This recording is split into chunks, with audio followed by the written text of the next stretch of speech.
Welcome back to another episode of the Big D podcast on Spunky Spectrum Sports Network. I am back for my weekly NFL contribution. Alex here, and it's always a pleasure. Before we get too far into our episode today, make sure whichever social media channels you are listening through, whether it's YouTube, Spotify, Apple Music, you are subscribing, you are liking, you are following along. Dylan's pushing out great content weekly, practically daily. He's always got doesn't matter what sport you're into, Dylan's going to be talking about it. It could be Olympics, it could be UFC, it could be golf, it could be tennis. Dylan covers it all, and he does a great job doing it. Has some fantastic guests on his channel. So don't just listen to me. I know a lot of you show up just to see my pretty face, but there's plenty of other fantastic content to keep up the channel for. And the man of the hour himself, the Big D himself. Welcome to your show, Mr. Dylan. Thank you, Alex. By the way, we are live this evening on the Spunky Spectrum Sports YouTube page. Unlike half the NFL quarterbacks, we're feeling pretty jolly this holiday season. Yeah, they say it's your body takes a bruising playing in your body takes a bruising playing in the NFL, and I think as you mentioned, today's NFL quarterbacks might know a thing or two about that, huh? I mean, we could ask who. We could start listing the names of the injured quarterbacks this season, but I don't think we'd have enough time with the podcast. The podcast would be over by the time we get through that list. Yeah, I mean, let's see who's been hurt this year. I think half the league has gone through different quarterbacks at some point. Obviously, you know what team I root for, right? Yeah, I believe you're a Jacksonville Jaguars fan. Last time I checked. You would be correct. And what happened on Monday Night Football? Nothing pretty, that's for sure. I definitely saw. What did he get stepped on? It looked painful. I'll tell you that much. And it looked like I didn't want to be.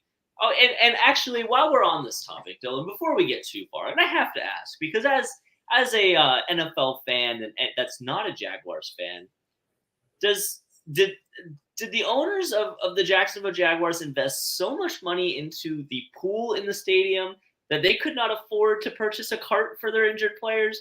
Because I don't know why I was watching Trevor Lawrence be carried by a police officer through the locker room, down the tunnel to the training room. Why doesn't your star quarterback, the future of your franchise, get a cart, Dylan? I couldn't believe it when I saw that. Hey, let me tell you this. I've got sources in Jacksonville, and Trevor refused a cart. He wanted to walk out of the stadium.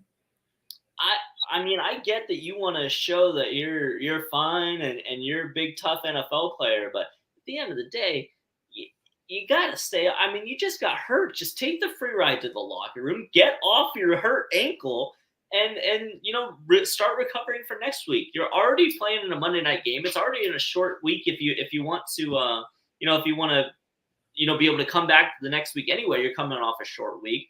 Take the ride in the cart, get off your ankle, get that thing elevated, and get some ice on it. Hey, Pat Mahomes suffered a high ankle sprain in the division round, was back at halftime. Yeah, I mean, playoffs. We're talking playoffs, but I don't know. In my opinion, you already know you're coming out for the game. It's not a playoff game. Obviously every game matters when we get to December football, but I don't know. It just seems to me you want to get off that ankle as quickly as possible. It's just a weird sight to see from a third party. But sorry for the distraction. But going into it, I mean, it's crazy. It's the amount of quarterbacks that we've seen that got hurt this season. And funny enough, everyone's talking about Tua going into the year and can he stay healthy? And he's one of the few who's actually stayed consistently on the field this season at the quarterback position. But it's I'm curious, Dylan, with the league getting softer as people say, and all of these rule changes that really seem to benefit the offense, not being able to necessarily put too much hits on the quarterback and receivers and anything like that. Why do you think the increase in injuries, especially at the quarterback position, comes from this year, especially considering all of the changes that are made to protect quarterbacks these days?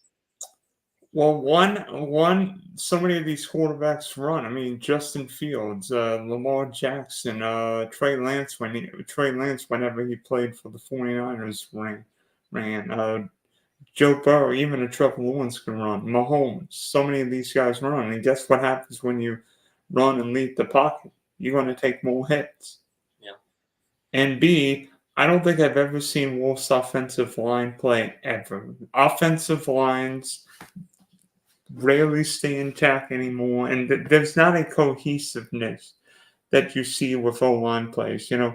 Every week it seems like somebody's hurt for this team or somebody's hurt for that team. Like the Jets have gone through more offensive line combinations than you and I would go through shoes in a single calendar year.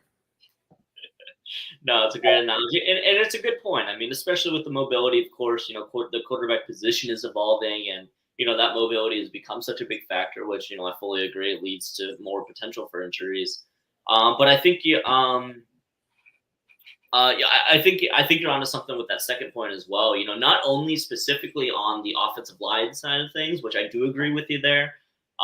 Trust me, as a Dolphins fan, the offensive line was our Achilles heel, for many years, and we've had many Achilles heels over the years, but that seemed to be the one that we just couldn't get fixed. But I think on the literal flip side of that, the defensive linemen. I mean, how many stars of the league do we know today who are on the defensive line in the trenches? I mean, the Max Crosbys, the T.J. Watts, the Christian Wilkins, the Aaron Donalds. I mean, the defensive line. Exactly. I mean, Jalen Phillips before his another injury there, unfortunately. But I think the defensive line, whether you're an edge rusher, whether you're a tackle, whatever outside linebacker. That defensive line / outside linebacker position has become a highlight of defenses to a point where, and it always has been, I mean, of course, the Lawrence Taylors of the day, and, there's always been talent at that position, but it just seems like that position has gotten so much more dominant. And we've seen more and more names and more faces pop up as really stars of the league from that defensive line position. I think that definitely has something to do with it too. That the players that they're, the guys who are tackling these quarterbacks, the guys, whose job it is to tackle these quarterbacks are, some of the best players in the league. And I think that has something to do with it as well. What also hurts line play? The fact that these teams don't play in preseason and these defensive-minded head coaches, Bill Belichick, Ron Rivera, Mike Tomlin, Pete Carroll, don't know how to develop defensive line play. Let's see who's got the best O-lines in football this year. Probably Dallas, Mike McCarthy, offensive-minded head coach. Atlanta, Arthur Smith, offensive-minded head coach. Dan Campbell with the Detroit Lions. Even Miami, Austin Jackson's one of the highest rated tackles this season. And now one of the higher paid tackles. Yeah. Tackles after signing a well-earned extension with your Fins. Yeah. But it's a perfect point. I mean, I totally agree with what you're saying there. I mean, it's the offensive line. It's really, I mean, obviously the quarterback position's most important in the league, but you can't have a quarterback without an offensive line. And with the turnstiles, not necessarily as linemen themselves, but when it comes to injuries and rotating players in and out, you don't have that cohesiveness, which you mentioned previously, which can lead to miscommunication, which can lead to blown blocks and unfortunately quarterback injuries. Yeah, and by the way, it seems like that the Buffalo Bills cannot develop an offensive line. I wonder why. Yeah, I mean, obviously Sean McDermott has been in the news for some odd analogies in years past, which we don't have to get into too much detail about that, but it's definitely an interesting topic of conversation, and it's I wouldn't want to be a Bills fan right now. It's unfortunately it looks like for Bills fans, might have missed the window, the Josh Allen window. Although, to be honest with you, if you wait till near the end of the episode, I've got a nice thing to say about the Bills this weekend. Yeah, there you go. That's the hook. That's the keep it coming. Well, speaking of the AFC East, one guy in particular is causing havoc. Oh wait, I think he just called another 70-yard touchdown. Who would I be talking about? Are you talking about the Panther? Panther? The Bobcat? No, The tiger? The lion? The hyena? Who are you talking about, Dylan? the cheetah. You know who. Cheetah. Tyreek Hill, how many yards does he have? How many touchdowns does he have? Oh gosh, the numbers. A lot. More than anyone else, and more than likely more than anyone else has ever gotten. He's sitting very firmly atop the NFL at 1,481 receiving yards. It's been a dominant season by Tyreek the Cheetah Hill. He's got 93 receptions, which holds him at second in the NFL. Wait. I know who number one in the league is. I know who number one is. Keenan Allen. There you go. I was about to say, it's got to be someone who didn't get hurt. So he's sitting at second in receptions at 93, first in total yards at 1,481, and first in reception touchdowns at 12. So the question is, you know the history of 2,000-yard running backs. You know how many 2,000-yard receivers there have been? We almost got one, but unfortunately just short. Yeah. Actually, almost a couple times. I think Megatron came close, and Cooper Kupp and Justin Jefferson almost broke his record. So, can Tyreek Hill get 2,000 yards? Because if you look at Miami's schedule, 4 of Miami's last 5 games are at home. Home's got the Titans on Monday night, the Jets the week after that, then Dallas at Baltimore, Buffalo. Yeah, it's crazy, Dylan. To answer your question, yes, it's almost a lock. I would be, just as for the reasons you mentioned, not taking into account that he's one of the most dominant players in the NFL and really in NFL history. It's a year that, I think a lot of people saw coming, at least in South Florida, to where Tyreek Hill is going to do Tyreek Hill things. He is the most dangerous football player in the NFL, and I will very easily stand on that. And as you mentioned, if you look at the schedule, the Tennessee Titans, he's going to put up at least a buck 25 on Monday Night Football this weekend, which I will be in attendance for Monday Night Football, by the way. Very excited for that, to be at Hard Rock Stadium again this year. Then, of course, the Jets. We saw what he did last time against the Jets. And then, the next 3 games, you got the Cowboys. That game very well could be a shootout. The ball's going to be thrown in the air a lot during that game. And same thing with Baltimore. Dolphins and the Ravens always put on a show. It seems like every time the Dolphins play the Ravens, there's a lot of points being scored, a lot of yards. And we know what happened last time the Dolphins and Ravens came together. It was quite a show by Tua, Tyreek, and the gang as well. Honestly, the only concerning part about it is I think the Dolphins might be resting some starters come Week 18 against Buffalo. I don't think that game's going to matter too much. But Mike McDaniel wants Tyreek Hill to get 2,000 yards. Tua wants Tyreek Hill to get 2,000 yards. And Tyreek Hill definitely wants Tyreek Hill to get 2,000 yards. It's going to happen. It'll probably happen before Week 18. So no one can say that he had the extra game to do it. I've got Tyreek Hill coming in over 2,000 against the Baltimore Ravens. I wouldn't be at all surprised if Tyreek Hill gets 2,000 yards. I mean, literally every single week. I saw Washington last week, and I'm like, I don't know, first, second pass thrown Tyreek Hill's way. I'm like, he gone. And then a few drives later, I'm like, he gone. I'm like, why are you playing man to man against the fastest player on grass? I don't know, but I'll tell you what. If Tennessee wants to give it their best shot playing man on Monday, I will be very, very happy watching Tyreek Hill run down the field. That's for sure. How would you play Tyreek Hill? I'd stand at about. It depends on where are we on the field. 25-yard line. If I've got open field behind me, probably just do the Rob Gronkowski strategy where you throw them all the way back there. Maybe someone a little faster and more agile, but you can't. To answer the question, I mean, there's no way to stop them. I mean, you put coverage over the top. All you have to do is hit Tua's fantastic slant, and Tyreek's going to beat you with the ball already in his hands. He doesn't have to beat you over the top. It's really unstoppable. It's about containing it as much as possible and hoping that the other players don't beat you. The Mosterts, the Jalen Waddles, the Devin Achane. You got to control the rest of the team because you really can't do much about Tyreek Hill. Here's what I would do. I would put 3 guys on Tyreek Hill and tell them, guys, Don't let Tyreek Hill beat you deep. If he goes to the bathroom, follow you. If he goes to drink a water, follow him. If he goes to the locker room, follow him. And then when he comes to the locker room, go follow him again. So while you have 3 people on Tyreek Hill, who do you want to leave open? Raheem Mostert, Devin Achane, or Jalen Waddle? Which one of those guys you want to leave wide open? Here's what I'm gonna do. I'm gonna play 8 defensive backs. Nobody's gonna rush the quarterback. I'm gonna double Water and double Achane. All right, so you give the most accurate quarterback in the NFL 20 years in the pocket. We'll see how that works out for you. Hey, the Giants did that with Jim Kelly in a Super Bowl and won. That's true.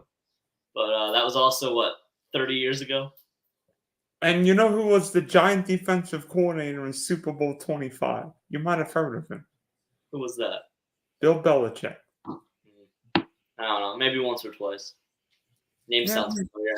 I think some washed-up head coach, I think, who was good a couple years back. He's got more Super Bowl rings than you've got followers on TikTok. That's not true, by the way. And it's all in the past, Dylan. I've got a cousin who lives up in Massachusetts who might not be too happy with that comment, but that's all right. Well, that changed tonight based on what happened with New England Pittsburgh in the greatest Thursday night football game ever, or not. Or not. It's so great we don't even have scheduled to talk about this game on our docket. We've got a couple of things coming up on the list, and I don't see that matchup as one of them. Thankfully not. But I think it's time to move on. I think we both have come to the agreement that Tyreek Hill, barring what would be a significantly unfortunate injury, I think it's pretty safe to say that Tyreek Hill is going to get that 2,000 yards this year. But at least he doesn't have to play in MetLife anymore this season. Yeah, thankfully. Which I mean, they should burn that stadium to the ground at this point. All the names that stadium's taken out. But let's move on. Speaking of utter and complete dominance, I want to know, Dylan. We've got we're in the home stretch of the football season. We're in December football. This is when it counts. And when it comes to end of season awards, you don't typically take the playoffs into too much consideration. The majority of those awards are pretty much decided throughout the regular season. So with the home final stretch of the football season coming down to it, we're in December football. I want to know at this point, Dylan, who's the MVP of the National Football League? I'll give you a hint. You probably think of one team in particular. Can you think of that team? I mean, I can think of a team in particular. I think a team that you might be thinking of would be the San Francisco 49ers. Yes, and I know what everybody's thinking. Brock Purdy's going to win the MVP. No. Christian McCaffrey's going to win the MVP. No. Trent Williams is my MVP right now. An offensive lineman MVP, Dylan. Okay. Ladies and gentlemen, just to preface this, before the episode, Dylan said, I think our MVP picks might be on the same team, but I guarantee you it's not going to be the same player. What am I thinking? Oh, he thinks I'm going to say Brock Purdy is the MVP, but he's going to say Christian McCaffrey. You just flew me for a coop. I don't even know what that means. Trent Williams, the MVP of the send it. That's the best answer I've heard all year. I'll tell you why. Please. San Francisco is undefeated in every game Trent Williams has finished this year. And San Francisco isn't just beating teams; they're destroying teams. I mean, Week 5 against Dallas. That. Week 10 against the Jags. That. Last week against the Eagles. Trent Williams is the most important player to the 49er offense. It's not Brock Purdy. It's not Christian McCaffrey. It's not Brandon Ayuk. It's not Deebo Samuel. It's not George Kittle. Trent Williams is the single most important player for that San Francisco offense because Trent does so many things, running, pass protecting, the leader of that offensive line. I love it. Honestly, I love it, Dylan. And for the sole reason, and I've said this in years past, it's a point that I've held for a very long time. They have to rename the MVP award because the most valuable player, and it's a rant I've done so many times. I've done it on this podcast before, so I'll try and keep it to the shorter version. But the most valuable player is always a quarterback. I'm sorry, the quarterback is the most important position in the NFL. You are going nowhere without a quarterback. We've seen it time and time again, and it's not fair for the rest of the league to even really be considered for this award. And honestly, I wish they would just name it Best Player of the Season, because once you name it, or maybe something a little bit better than that, name it after somebody, but have the award be for the best player, because once you go most valuable, it's impossible for someone not a quarterback to win it. But I love your take there. I love going the Trent Williams route, and I agree in the fact that honestly, I don't like when you think about quarterbacks this season. There's not a quarterback that really jumps off the page at me as an MVP winner. Like, obviously, I know Brock Purdy's at the top of the near the top of the odds right now. I don't see Brock Purdy necessarily as the MVP of the NFL. Jalen Hurts, we've seen he's not having that year that you say that's the MVP. Patrick Mahomes, we've seen it time and time again. He's not having the year where you say clearly Patrick Mahomes is the MVP. Even Tua. I mean, as much as the Tua MVP train was rolling at the beginning of the year, he's had some games where he hasn't looked great and he hasn't looked great. His numbers have hit. It's a year where if any other position is not going to win MVP this year, is not going to win MVP. I definitely see it as this year. Dak? I mean, I guess Dak's a good shout, but I mean, look at what CeeDee Lamb's doing for that team. I mean, I would say of all of the quarterbacks in contention, Dak probably, I would say, has the best resume this season, just when it comes to the consistency, when it comes to, really being that guy for your team. And that leads me into my MVP pick. And honestly, I'm not going to go too far into it because we just talked about him, but it's Tyreek Hill for me. I mean, just seeing what he's done this season, he's breaking records. He's already broken so many records this year, and he's got more coming. I don't see a more valuable player for a team in the sense of team identity, in the sense of team culture, in the sense of uplifting. I mean, he's got a true captain's mentality, which of course, you can say for a lot of these faces of the franchise, but then you add on top, I mean, the just ridiculous numbers that he's been putting up this season. You don't break league long records without doing something special. And what we've seen out of Tyreek this year has been more special than I think any. Christian McCaffrey has had a fantastic season, but we've seen him do that before. We're seeing Tyreek perform on a level that we've never seen Tyreek perform under, and we're seeing Tyreek perform at a level that I don't think we've ever seen any receiver or player perform under in NFL history. And to me, I don't understand why Tyreek Hill is not higher up on the odds list. I mean, it's just been a remarkable season he's having. Of course, I'm going to be a little bit biased as a Dolphins fan, but I mean, these are records, and he's putting up numbers that we've never seen before, and it's been truly a pleasure to watch. So neither of us is picking a quarterback. No.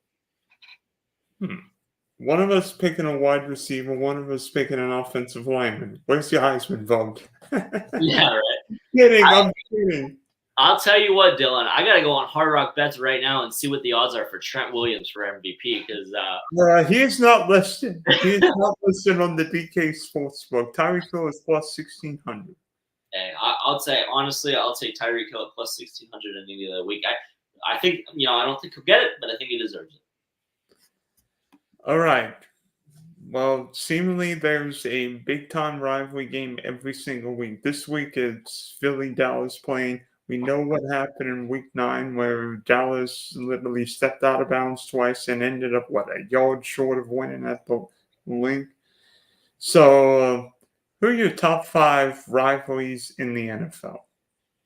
That's a good question, Dylan. It's obviously, I come from the AFC East. It's my home division, and there's always been, rivalries up and down through the division. I guess I'm going to start there just because it's home. It's an interesting pick. It took me a minute to think it over because the New England Patriots have always been the team that I've hated the most when it came to Dolphins rivals. But when I think back to the true history of the division, honestly and unfortunately, the Dolphins have never, when the Patriots were good, the Dolphins never had any competition for them. When the Dolphins were good, the Patriots never had any competition for them. That stands true today. I picked the Dolphins and the Bills as one of my top five. The Dolphins and the Bills through the early 2000s and even leading up to the 2010s, both teams were pretty much sitting at the bottom of the AFC East. Couldn't really figure out the quarterback position, couldn't really get it right.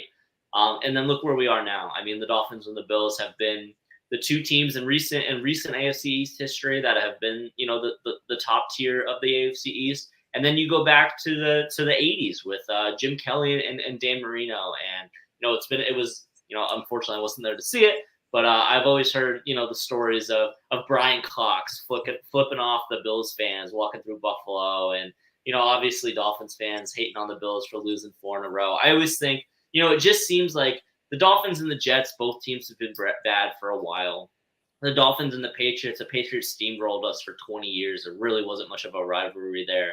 But it seems like the Dolphins and the Bills, man, whenever one of those teams steps it up, the other one seems to follow suit. It's been a fun rivalry to watch. I won't break them down all that detailed, but just because it's my Dolphins, I have to. But number 2, I'm going to go into the Ravens and the Steelers. Just growing up in early 2000s football, I mean, just seeing the Ed Reeds, the Ray Lewises going up against the Ben Roethlisbergers, the Antonio Browns, the Hines Wards. It was always a rivalry that was fun for me to watch. It always seems like those two teams hated each other. And man, that early 2000s football was fun to watch, man. So I got Ravens Steelers as my number 2, and this is in no particular order. Number 3, a out of division matchup I have the Colts and the Patriots. Also going back to early 2000s. I mean, just the Manning Brady. They were the juggernauts of the AFC for forever, it felt like, and it was always the Patriots and the Colts going up against each other. So that slots into one of my 5. Another one, the Packers versus the Bears. I'm not much of an NFC guy, but two storied franchises. I mean, the two teams have been around forever. Obviously, the Packers winning the first Super Bowl, and it's funny because they're Midwestern teams, and you always think of the nice guys when it comes to the Midwest, but boy, sometimes that NFC North, man, it can get heated. The monsters of the Midway, buddy.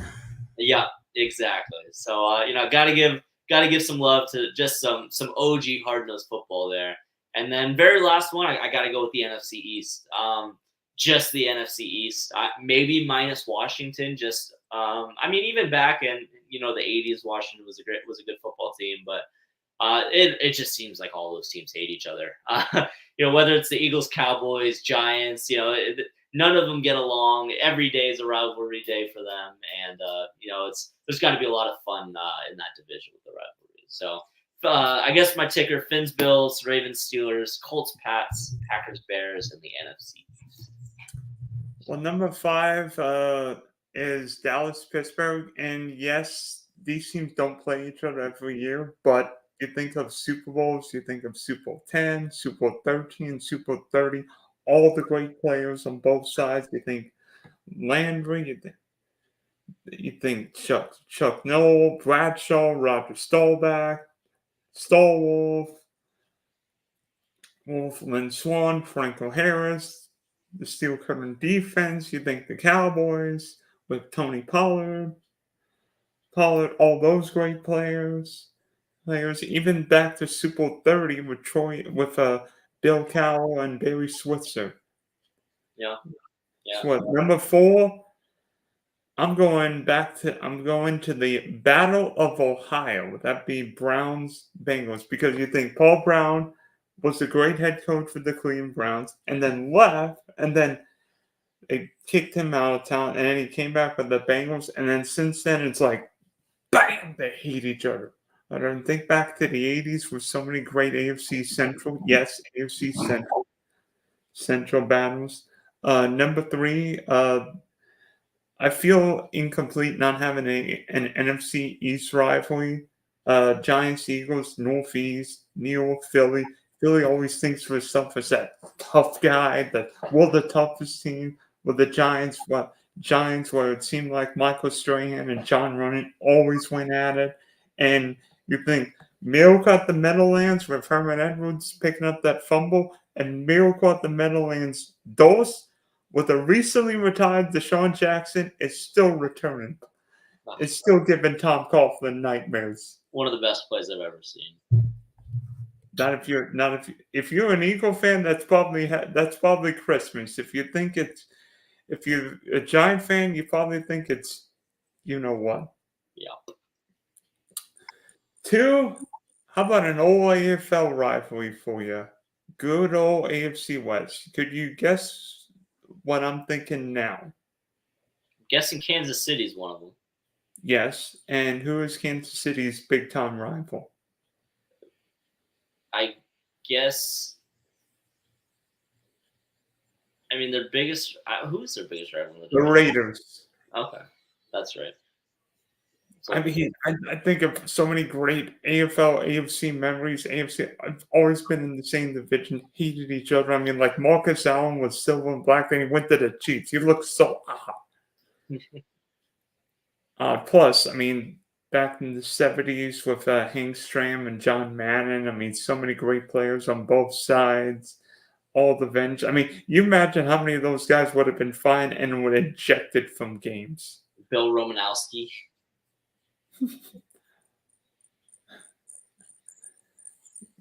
Yeah. And number one is the number one rivalry. It's been going on for 104 years now.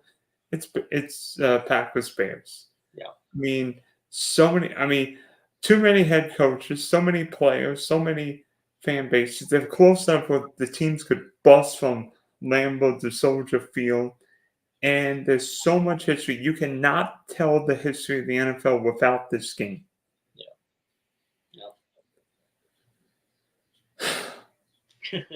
And now I hate you because of it. I'll say I'm kidding. Yeah, I stole your thunder a little bit, but you said it better than I did, so I'll give you the props there. But I guess we will move on. We are going to pivot a little bit. We had another. So just to tell the story, we had a separate segment that we had planned for the end here, but just before the podcast started, just before we hit record, I asked Dylan a question, and we decided to turn this into a segment. And if you've been watching this show for a while, you know that we used to have a segment at the very end of every show where it was a rant session. And when I asked this question to Dylan, I could see the fire in his eyes, and I think he might have some choice words. So we're going to scrap our last session of the episode, and I'm just going to ask you, Dylan. I see a finger. We have one more. So we are going to do the section that No. Technically. All right, Alex. Give me what I want. Give me what I want here. Dylan, why do the Chargers suck? I'll tell you why. Because the Spanos family is incredibly cheap and keeps hiring pathetic head coaches. Let's see. In 4 seasons, who has Justin Herbert gotten for his head coaches? Anthony Lynn and Brandon Staley. Let's see. Nobody wants Anthony Lynn to be his head coach, and nobody wants Brandon Staley to be his head. Yeah, they're bad. Okay, whatever. Let's see. You know what really helps a young quarterback? Having a competent head coach, right? Yeah. You can see it in Miami because with Brian Flores, Tua was never this good. But with Mike McDaniel, Tua is an MVP candidate. Yeah. With the head coach who will not be named in Jacksonville, Trevor Lawrence looks discombobulated. Now he's a top 5-6 quarterback in the league. With Jeff Fisher in LA, Jared Goff couldn't complete a ball to a Ram player. Now he led the Rams to Super Bowl and doing great things with the Lions. Coaching matters. And Justin Herbert has never gotten a great coaching. And secondly, the Chargers are cursed. Literally every single year, the Chargers go down with injuries. I think I don't remember what week it was. Week 3, Mike Williams puts up a million points, and Lord knows, and what happened? Out for the year. And then what happened with Joshua Palmer? IR. And what's happened with Quentin Johnson this year? He's been a piece of, huh? He's got a case of dropitis. And what happened with Austin Eckler? Who knows? Where in the world is Austin Eckler? Okay, Coleman, San Diego. Not in San Diego. Bet he wishes he was. He was playing a lot better when he was in San Diego. I don't know, because Austin Eckler's been hurt. Now Joshua Kelly might be the lead Charger tailback this weekend. Not that he did any better week 2 against Tennessee, but that's so. The Chargers are cursed. Like, the Chargers lose every close game. Like, if the Chargers are winning, bet the other team, because the other team is going to come back. All on what the Packers did, all on what your Dolphins did, all on what the Titans did, all on what every team against the Chargers has done for the last 3 years. How the Chargers keep blowing every lead is unimaginable. You're a defensive-minded head coach. The Chargers have like one of the highest defensive payrolls in the year, and the Chargers couldn't stop a nosebleed. They couldn't stop a sled rolling down a snowy hill. Good. And it's true. I mean, I remember in our preseason divisional rankings when we were going division by division, we got to the AFC West and we talked about the Chargers and how this year was supposed to be the year they turn it around and blah blah blah blah blah blah blah blah blah blah blah blah blah. And I specifically remember the one thing that I mentioned, and it's the fact that the Chargers get decimated by injuries every single year. Thank the good Lord Keenan Allen hasn't missed any games. Otherwise, Justin Herbert would be throwing to himself, for crying out loud. I know. And honestly, he'd probably do a better job at catching it than Quentin Johnson does. I mean, it's just ridiculous. I mean, I remember Derwin James going out for the year, in preseason a couple of years, maybe last year, 2 years ago. I don't know. But you're right. I mean, they say that the Dolphins Stadium was built on an ancient Indian burial ground, and they must have built the Chargers Stadium on something even worse. Because I mean, maybe the birth of Jesus Christ himself. Because it's I mean, the Chargers they look cursed. They sure do. Because whether it's not being able to get a head coach right, whether it's drafting a receiver in one of the best receiver draft classes. I mean, just based on pure numbers and having the guy who can't catch the football. I mean, remember when they were saying Jamar Chase couldn't catch the football in preseason of his rookie year? Yeah. Let me tell you this: Jamar Chase physically is the best receiver in football. Like, he killed my Jaguars with Jake Browning under center. Yeah. So I don't know. I mean, you definitely make a good point with the head coaching.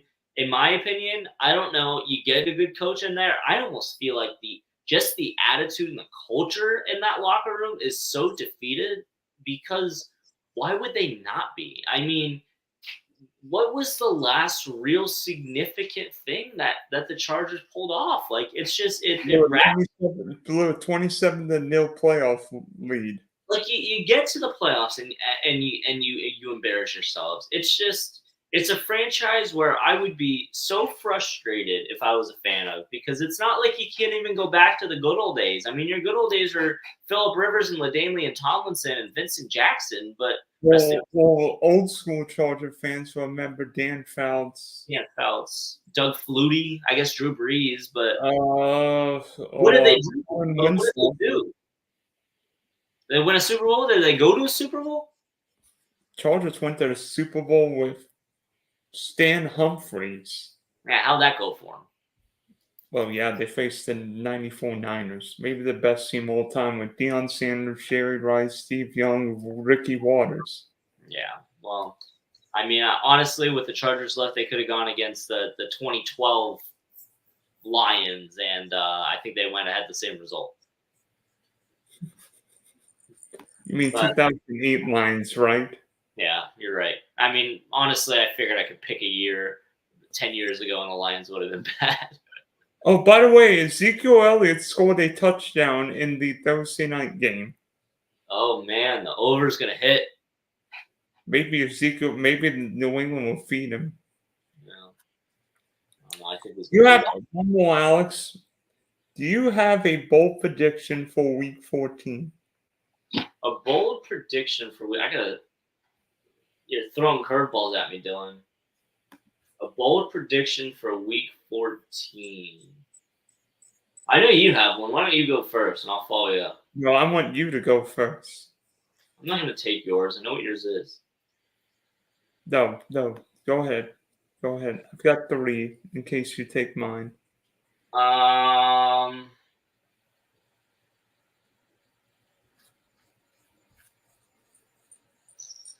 don't know. I really see a lot of these games pretty much going the way they're supposed to. I wouldn't be surprised if Buffalo beat Kansas City. I know that's one of yours. I won't go too far into detail about that. I mean, I guess the Chargers are favored against the Broncos. I see the Broncos winning that game. I don't know if that's much of a bold prediction, but I have Denver in that one, and I wouldn't pick the Chargers to win a football game if my life depended on it at this point. After seeing what happened, I watched a good chunk of that Patriots Chargers game last weekend because it did potentially have some money riding on it, which was so stupid on my part to even touch that football game, but I did. And after watching that football game, I will never put money on the Chargers ever again. They ended up winning the game, but it was not pretty. And yeah, I have more faith in the Denver Broncos, who gave up 70 points to my Dolphins, than I do in the Chargers. I've got 3 bold predictions. I think Justin Fields and the Bears beat the Lions. Bears are coming off a bye. Justin Fields is 5-point job, and the Detroit Lions going to stop the nosebleed. Yeah. Plus, Jared Goff's not the same quarterback outdoors, and unless the Bears put a roof over Soldier Field, I believe that team's outdoors, right? I believe so. 2, the Buffalo Bills will beat the Kansas City Chiefs at Arrowhead for the 3rd straight regular season. That's really me. Here's what you want to know why I'm picking the Bills in that game? They have to win? Yes. Is there desperation mode? Yes. And I'm telling you this. The Bills have been stewing over that Philly game for 2 weeks. Josh Allen's going to be the freshest he's been since week 1. The Bills might just say, so what? Josh Allen, lead us to victory. Plus, Kansas City's banged up. Lawson in a linebacker. Pacheco's got a bum shoulder. And Kansas City doesn't have a number 1 receiver right now. I mean, wide receiver Rice isn't getting the ball. Nobody knows. Yeah. Well, and 3, I think the Philadelphia Eagles are not just going to beat the Dallas Cowboys. I think the Philadelphia Eagles blow out the Dallas Cowboys on Sunday Night Football. Yeah, I knew that was one of yours too. I could see that happening. I think Philly losing to San Francisco is the best thing that could happen. Yeah. Because guess what?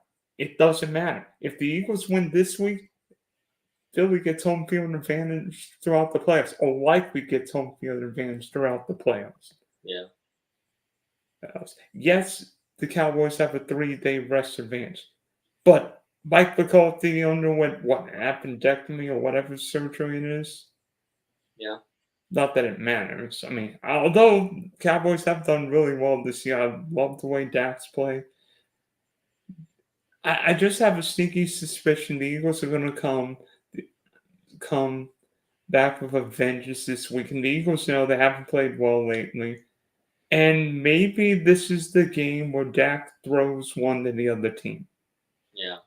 Yeah. And I'm on board with that one. I do think, and it's easy to say, oh yeah, the Eagles are coming off a couple games, that they didn't look like themselves. Maybe they're frauds or whatever. Honestly, what I see in that Eagles locker room is a team of men who know what it's all about. They know And what it's and like. the Eagles need a bye Yeah. because some of those guys, Jason Kelsey, Lane Johnson, look like they need a rest. Yeah, absolutely, and that's exactly where I was going with that. Is they've got the leaders, but it's a tough game, and those are the guys that you need in your locker room to be able to turn things around when things go south, and especially when you're not used to them going south. And I think they've got the leaders to make it happen. We are getting into December football. The Dallas Cowboys are known for choking things away. Once it starts getting into crunch time. I wouldn't be surprised if we see a little bit of a regression from Dallas. I'm not saying that they're going to lose every game, upcoming on their schedule, but I wouldn't be surprised if something in that Dallas water starts making a switch and we see Tony Romo fumbling holds for game-winning field goals or something to that extent. But I'm definitely with you there on the Eagles game. I think that Chiefs-Bills game is going to be a fantastic one to watch. And I do have the Lions beating the Bears, but I see your points and I see where you're coming from there. But I am going to put my money with Dan Campbell and the Detroit Lions. But I definitely like those picks. They're good. They're good. And by the way, if you listened to me last week, you would have heard me say San Francisco wins going away by 2 touchdowns. What happened to San Francisco? They won by more than 2 touchdowns. Yeah, you're right. Look at you. You heard it here first. And you got to give me some love because I'm coming off back-to-back weekends with 5-leg NFL parlay cashes. So if you want some sports betting advice, hit me up on Twitter. Lucky you. All right, Alex. Thanks for hopping on. Wish you safe travels to Hard Rock Stadium to watch the Titans, Dolphins. Hopefully, both starting quarterbacks are making through that game in one piece. Making through that piece. Happy holidays, Merry Christmas. Thanks to all the men and women who gave the ultimate sacrifice this day. At Pearl Harbor 82 years ago. And you noticed something about my shirt? I sure do. What? You're going koala crazy over there, Dylan. Thank you for having me, Dylan. It's a pleasure as always. Look at that koala shirt. What a way to end it. And baby, fins up.